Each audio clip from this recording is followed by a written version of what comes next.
금리가 계속 올라가다 금리가 이제 멈춰 있는 이 상황이 이제 한동안 열릴 것 같은데 이때는 무슨 투자 전략을 좀 짜야 될까?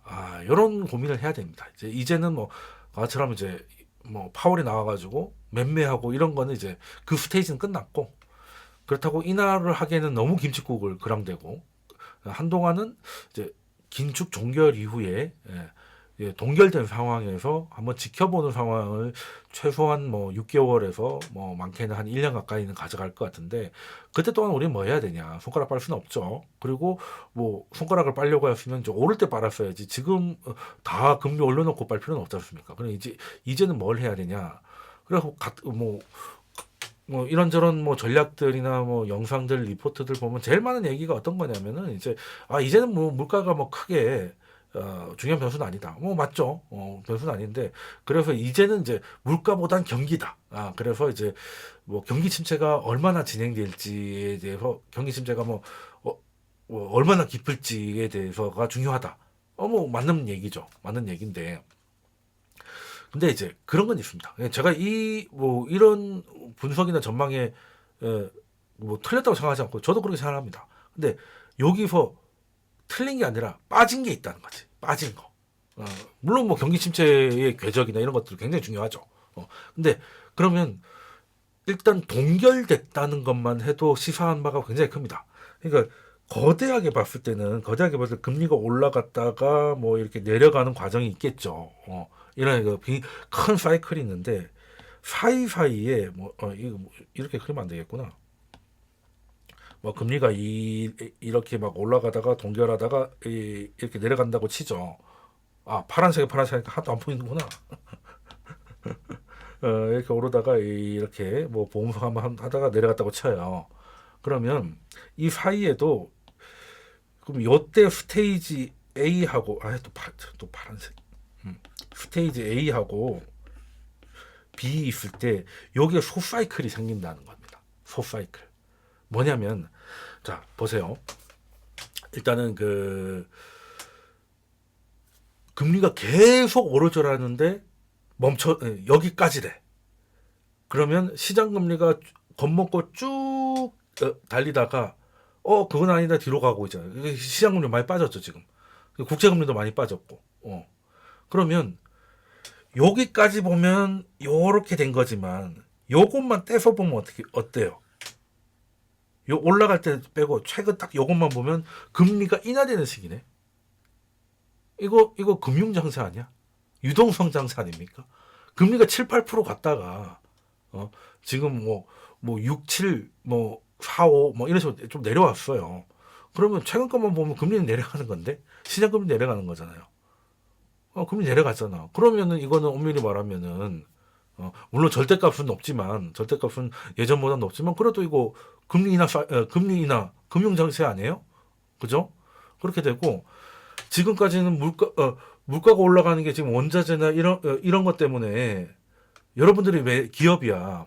근데 이제 실컷 만들어 놓으면 경기 침체가 와가지고 안 팔릴 것 같고 그리고 또 그래도 만들려고 했더니 원자재 가격이 너무 비싸져가지고 그냥 안 만들고 싶고 그러다가 시간이 너무 지나가지고 창고에 물건이 하나도 없어요. 그냥 뭐라도 만들어야 된다. 아무리 그래도 최소한의 재고는 있어야지. 라고 해서 봤는데 원자재 옛날보다 좀 많이 내렸어요. 그리고 경기 침체도 생각보다는 그렇게 깊지 않은 것 같네. 고용시장이 저렇게 버티는 거 보니까 뭐 그냥 완전 밑창이 빠질 것 같지는 않네. 경기 침체와 경기 회복 사이에 애매하게 있을 것 같다. 근데 원자재는 옛날보다 빠졌어. 그러면 뭐 일단은 뭐 나중에 어찌됐든 일단 최소한의 그동안에 안 만들었던 재고는 채워야죠. 그래서 재고를 채웁니다. 재고를 채우는 게 뭐야? 그 재고 사이클이잖아요. 이번에 미국 GDP가 2.9가 나왔잖아요. 근데 그게 다 재고 때문이라고 해서 제대로 된 2.9가 아니라고 하는데 뭐 그것도 만든 말, 그 틀린 말은 아닌데 어찌됐든 재고 때문이라도 주문을 넣고 생산을 하면 기업들이 지금보다는 돌아가는 거 아니냐. 그러면은 그게 뭡니까? 금융장세, 코스톨란이 달걀 알죠? 금융장세 다음에 뭐가 와요? 실적장세. 근데 지금 기업이 실적이 좋긴 힘들겠지만 안 해놨던 밀어놨던 재고 생산을 이제 억지로라도 하잖아. 그럼 재고 때문이라도 작은 스몰 실적 장세가 온다는 거예요. 그러니까 스몰 금융 장세, 스몰 실적 장세가 온다는 거지. 이거는 작은 소사이클이에요. 그러니까 이거는 생각을 못 하셨을 거야. 그렇지 않습니까? 그래서 그러면 이거는 사이클 자체가 작기 때문에 시장을 막 밀어 올리고 밀어 내리고 할 수는 없어. 그럼 뭐겠습니까? 이 작은 금융 장세의 가장 수혜자들한테 자금이 좀 몰리겠죠. 시장이 다 들어올리시면 추세적 상승, 대세 상승인데 그건 안 될 것 같으니까 지금 상승하는 거는 과대 낙폭을 되갚는 거지. 대세 상승은 보기 어렵죠. 회복인 거지. 아직은 상승은 아닌 거고. 그죠? 그러면 금리가 오를 때 대기업이 힘들어요? 조소기업이 힘들어요? 당연히 조소기업이 힘들지. 그러니까 너무 그러니까 중소형이라고 합시다. 대기업보다 당연히 중소기업이 금리가 오르면 힘들죠. 같은 1%가 올라도 대기업한테 1%하고 중소기업 1%는 체감이 다르잖아요. 그죠? 근데 그걸 역으로 생각하면 금리가 올랐다 내렸을 때 그 쪼렸다가 풀리는 거는 어느 쪽이 더 커요? 대형주들이 숨통 돌리는 게 크겠어요? 아니면 작은 애들이? 당연히 작은 애들이지. 곧 진짜 죽을 뻔하다가 살아난 거잖아. 그죠? 근데 주식은 뭐야? 재밌는 게 성장이 요렇게 되는 회사보다 성장이 이렇게 되는 회사가 주가가 더 좋을 수 있어요. 왜? 당장의 모멘텀이니까. 그죠? 주식시장 그렇잖아요. 그러니까 지금 금리가 막 올라갔다가 다시 변동금리가 다시 내려가기 시작해요. 그러면 고정금리를 해가지고 상대적으로 마음이 따뜻한 사람들이 기분이 좋을까요? 아니면 연끌해가지고 곧 죽는다고 생각한 사람들이 마음이 풀리는 게 훨씬 클까요? 당연히 연끌 쪽이 그렇겠죠. 그럼 주식도 마찬가지입니다. 금리가 이렇게 가파르게 올라가지고 죽을 것 같았던 중소형주들이 이렇게 작은 금융장세에서는 오히려 더 주목을 받게 된다. 죽을 줄 알았는데 안 죽고 살아났네? 이걸 보고 유식한 말로 뭐라 그래요? 턴어라운드. 주가가 제일 많이 오를 중에 하나가 그거죠. 턴어라운드. 그리고 두 번째, 재고를 쌓기 위해서라도 주문이 들어갑니다. 근데 우리가 어디 납품하는 작은 회사라고 뭐 매차 밴드라고 쳐요. 내가 뭐 고문을 찍어서 납품을 하고 있는데 이게 진짜 뭐 앞으로 뭐 잘 팔릴 것 같아서 주문을 넣는 거든 재고 때문에 어쩔 수 없이 넣는 거든 우리는 매출이잖아요. 똑같잖아요. 그러면 경기가 그래도 강하진 않기 때문에 대기업들 주식이 막 가긴 쉽지 않을 거잖아. 그죠? 그러면 금리 때문에 힘들고 경기 침체 때문에 이제 사망이 확정됐던 애들이 금리의 숨통이 튀고 재고 때문에 주문이 좀 들어와서 어떻게든 공장을 다시 돌리게 된다면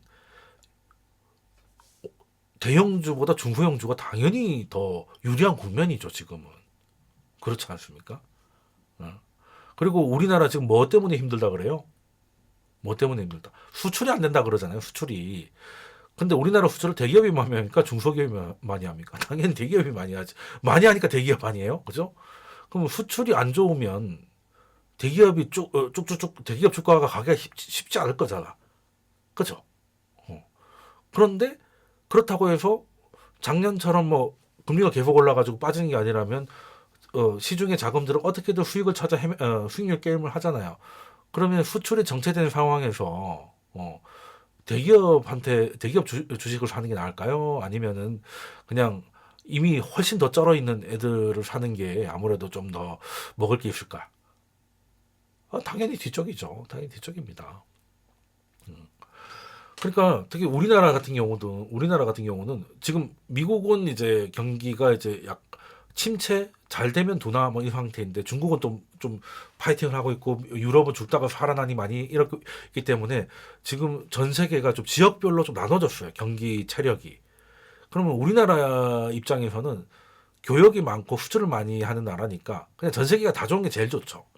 근데 좋은 데도 있고 나쁜 데도 있고 조금 좋은 데 있고 뭐 조금 나쁜 데 있고 막 섞여 있기 때문에 한국 입장에서는 이 상황이 굉장히 중립적이에요. 그러니까 좋을 수도 있고 나쁠 수도 있는 거야. 그럼 한국의 방향이 애매하면 한국의 대형주를 사는 게 나을까요? 그 와중에 좋은 쪽하고 연결고리가 많은 중소형주를 사는 게 훨씬 기대 수익률이 높을까? 당연히 후자지. 당연히 후자지. 그렇지 않습니까? 그리고 달러가 약해질 때 우리 입장에서 말하면 원화가 강세가 될 때 주로 중소형주가 대형주보다 좋았습니다. 보통 그랬어요. 그거 직관적으로 올 수 있는 거죠. 그래서 지금 경기 상황이 지금은 어떻게 보면 경계선상 좋게 봐도 약간 경계선. 그러니까 완전 침체일 줄 알았는데 준침체, 둔화 혹은 회복에서 아리까리하기 때문에 그게 이제 그 기대보다 좋은 건 맞지, 그 예상보다 좋은 건 맞지만 그렇다고 대형주가 크게 뚫고 가기에는 매크로 상황이 안 도와주니까 그것만 해도. 그리고 우리가 코로나 전후로 해가지고 코스피 기업들 그 기업 이익이라는 게 이것들 보면 보통 이렇게 됐다가 보통 이렇게 되거든요. 그러니까 우리가 무슨 예전에 그 노무현 대통령 그때 2006년 이럴 때 우리나라 제조업 엄청 좋을 때 그때 한번 쭉 올라갔다가 좀 정체기를 겪다가 다시 올라갔다가 정체기를 겪다가 올라갔다가 정체기를 지금이 딱 이때입니다. 코로나 때문에 한번 쫙 올라갔다가 그래서 우리가 3,300을 받잖아요. 그러고 나서는 약간 이거를 좀 한번 이제 뚫고 나가서 이걸 다지는 기간이 있더라고. 그래서 한국이 그래도 좋은 거예요. 올라갔다가 빠지진 않고 옆으로 가면서 그걸 한 다음에 다시 계단식으로 올라가니까. 근데 재밌는 거는 올라갈 때가 A 스테이지고 옆으로 굳힐 때는 B 스테이지인데 A 때는 당연히 그걸 주도하는 수출 주도의 대기업 대형주가 주도를 했지. 2001년에도 2001년 초반에 코스피보다 강한 주식들 대부분이 대형주였어요. A 때는 당연히 요때도 마찬가지고 2000년 때 마찬가지고 요때 우리 처음으로 2017년 그때 2600 처음 봤을 때도 마찬가지고 그때는 삼성전자 위주 했으니까 오래 더 했죠. 그런데 옆으로 다지는 기간에서는 그러니까 쉽게 말해서 대형주가 한번 빵 올려놓으면 중소형주가 옆으로 쫙 퍼져요.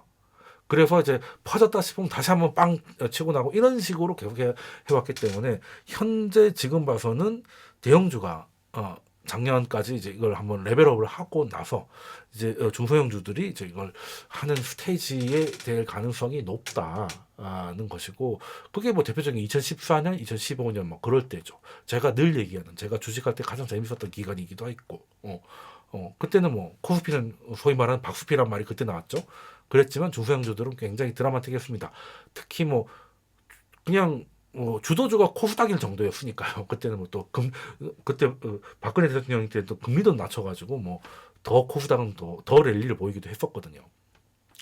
그래서 지금까지 한번 쭉 설명드렸고 그리고 아까 잠깐 설명을 드렸던 게 우리나라 경기 선행지수가 쭉 빠지다가 지금 이렇게 되고 있다고 그러니까 전월 대비로 봤을 때 여전히 마이너스 구간이긴 한데 제가 가리네. 마이너스 구간이고 플러스인데 여전히 마이너스지만 내려간 전월 대비는 올라서 전월 대비는 올라서 요 근처까지 와 있어요. 조금만 있으면 올라갈 것 같아 이게. 그렇게 될 때 보통 선행지수는 그걸 봅니다. 그러니까 선행지수 보는 팁을 하나 설명드릴게요. 선행지수는 전년 대비가 주로 이제 보도가 되는데 전년 대비보다는 전월 대비로 봐야 돼. 그게 방향인 거거든. 이게 CPI도 그렇잖아요. 전년 대비 6.4, 7.1이 그것도 얘기가 있지만 실제 앞으로의 방향을 결정해. 이렇게 내려갈지, 요렇게 내려갈지, 저렇게 갈지는 전월 대비가 결정한다고 말씀드렸잖아요. 선행지수도 마찬가지입니다. 선행지수가 내려가고 전년 대비로도 내려가고 있는데 전월 대비로도 점점 가파를 하죠. 이건 좋댔다는 얘기고, 그죠? 그냥 망한다는 얘기예요. 그러다가 이제 이게 고개를 좀 이렇게 여전히 전년 대비는 나쁜데 전월 대비로 이제 하락폭이 둔화되기 시작하면 슬슬 이제 바닥 근처에 왔다는 거죠. 그러다가 전월 대비가 짠 하고 올라갈 때, 플러스 영역으로 딱 올라갈 때 대형주가 가기에는 아직 확신이 없기 때문에 주로 코스피가 더 좋은 모습을 보입니다. 그럴 수밖에 없죠. 나중에 다 확인되면 그때서야 우르르 들어오고 그리고 아까 외국인들 잡으면 외국인들 특징은 뭐 한 종목만 사지는 잘 않아요. 그냥 물론 삼성전자가 우리나라에서 차지하고 있는 그게 워낙 크기 때문에 그 반도체 업황에 따라 왔다 갔다 하는 것도 사실 없지 않아 있습니다만 정확히 얘기하면 그냥 한국을 사고 한국을 파는 형태로 해요. 근데 처음에는 그래서 당연히 외국인들이 들어오면 이제 코스피가 그동안 너무 안 좋았으니까 과대낙폭 대형주 위주로 많이 샀죠. 그런 것들. 그러다가 얘네들 좀 샀다. 그리고 과대낙폭들이 더 이상 과대낙폭이 아닌 것 같다라고 하면 이제 그제서야 옆으로 조금 퍼지기 시작합니다. 그 아까 그 말씀드렸던 뭐 그런 것들인 거죠. 그렇게 되면 중소형주는 작기 때문에 뭐 삼성전자처럼 외국인들이 뭐 몇천 원씩 안 사도 됩니다. 들어오기 시작하면 그 수급을 보고 또 기관들이 달라붙고 하기 때문에 또 그걸 차트에 잘 읽어내면 좋은 기회를 많이 볼 수가 있죠. 그래서 앞으로는 뭐 딴 거 없습니다. 이게 모든 매크로 상황이나 뭐 이런 상황들이 금리 상황이가 됐든 뭐가 됐든 적어도 이제는 금리가 더 이상 올라가지 않고 그리고 이미 시장 금리는 기준금리보다 먼저 내리기 시작했고 그리고 경기 침체와 회복의 경계선 상에서 아슬아슬하게 지나갈 수 있는 가능성도 높아지고 있기 때문에 그리고 그게 확인만 된다면 영국처럼 경기 침체가 사실상 확정이 된 상황에서도 주가 흐름은 좋다는 거를 지금 현재도 볼고 과거 사례가 아니고 현재 사례로도 볼 수 있다. 그러면 이 상황이 그간 가파르게 올랐던 금리 그리고 빠르게 하락하던 기업의 이익 그리고 계속 나빠지는 경제 상황의 가장 피해자들 중에서 이제는 수혜자로 바뀌어서 거기서 소위 말하는 대박 종목을 좀 찾을 수 있지 않겠나. 앞으로는 이제 그런 거죠. 그래서 이제 시장이 뭐 롱이냐 뭐 숏이냐 뭐 그런 게 중요한 게 아니라 그냥 어떤 종목을 얼마에 샀느냐의 문제인 거죠. 지금까지는 매크로 시장일 때는 뭐다 롱일 때는 그냥 주식을 얼마 갖고 있냐 뭐 이 정도면 이제 대강 그림 종목까지 안 봐도 대충 그림 나오는 거고 22년에는 얼마나 시장이 멀리 있었고 그냥 현금으로 많이 갖고 있냐 문제였지 그냥 다 그냥 어떤 종목 갖고 있는지는 중요하지 않았잖아요.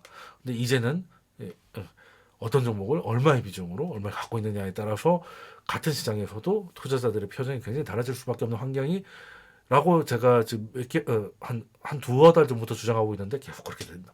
그게 확인되고 있다. 확인되고 있고 좀 더 그렇게 가고 있다라고 생각을 하시면 좀 될 것 같습니다.